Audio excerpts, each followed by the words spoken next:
Tu n'as pas d'autre choix que de partir la nuit, à partir de 21h environ. Soit tu passes, soit tu meurs. Et tu dois passer par la tranchée. Ils l'ont creusé tout autour d'El Fasher. Il y a une quantité de cadavres dans cette tranchée.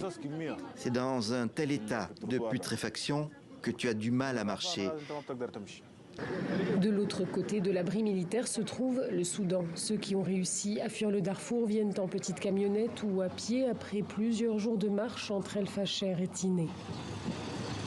Cette famille vient tout juste d'arriver. Elle a fui El Fasher quelques jours avant l'assaut ultime sur la ville.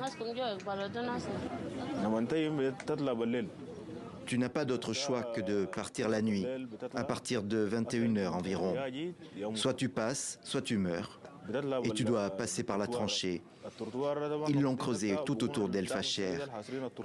Il y a une quantité de cadavres dans cette tranchée. C'est dans un tel état de putréfaction que tu as du mal à marcher. Tu es obligé de te frayer un chemin et de marcher dessus.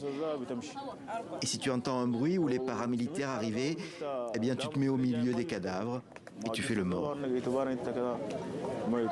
Cette tranchée qui entoure El Fasher et que les Soudanais appellent le trottoir est mentionnée par de nombreux réfugiés qui ont quitté la ville ces derniers mois. Samia et ses enfants ont fui le lendemain de la chute d'El Fasher au petit matin.